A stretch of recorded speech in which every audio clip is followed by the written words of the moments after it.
everyone, Katie McManus here. My friend N asked me how I traveled to Iceland last week with my Scientific Saint series paintings. So I'm going to show you how to safely travel with your art supplies, kind of deconstructed. You want to undo your slip knots you've made here in your scarf. And I say scarf and not rope because depending on how you're carrying this, it can get quite heavy if you've overpacked it. And you want a scarf because you can spread it out and distribute the weight a little bit better on your shoulder if you're carrying it that way. If you get a longer scarf, you can carry it across. And also if you're a girl like me and you love scarves, you can use it after you land wherever you're going. First, you have to make fine art. You can't really do this with store-bought canvases. They will crack and they're very brittle. So you want to buy raw canvas, you want to gesso it, sand it properly, and hopefully lay out a painting that you can travel with. Don't be like me and lie to yourself and say, I'm going to paint the whole time on vacation, because you're just going to sightsee and get distracted by sparkly things if you're an artist. So anyways, you take raw canvas. Really the only con I found to doing this is that it looks a lot like a rifle.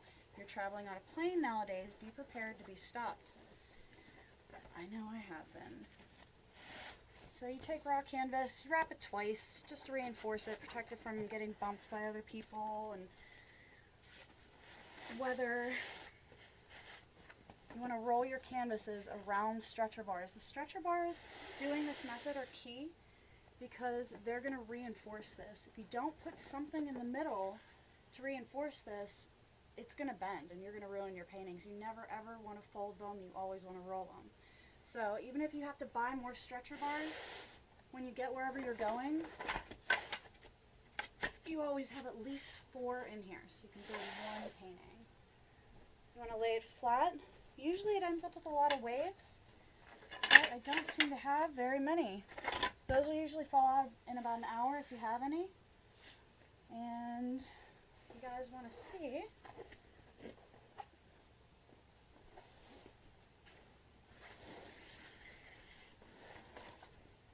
these are the paintings that I traveled with.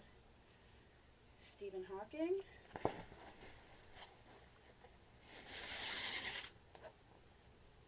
And Einstein. So while you have these laid out on a flat surface, you want to roll those picture out, by the way, never picture in. You're going to build your stretcher bars. So what you're going to want to take with you in your packed luggage, not your carry-on, people. I learned that the hard way. These are definitely weapons. So you want to put these together, corner to corner, stretch your canvas out, stapling it north, south, east, west, and then expanding those staples into the corners where you'll make 3 staples. I usually take 1 full staple gun. It's more than enough for 2 or 3 paintings. Doing this with 2 paintings and 4 stretcher bars, it ended up weighing about 5 pounds. As long as you keep it under 42 inches, you can always take it as a carry-on too, which is excellent. Once you get your frame built, everything's stapled, you're going to take your keys and make that canvas taut. You want it taut like a drum. If you're trying to stretch your canvases taut with this, you're ruining your paintings. They will crack, they will tear. So you want to make it as form-fitted as possible to the frame, but you don't want it perfect. That's what your keys are for. You're going to put those in the edges and tap, tap, tap them out. I passed these up in the craft store and the art store for years.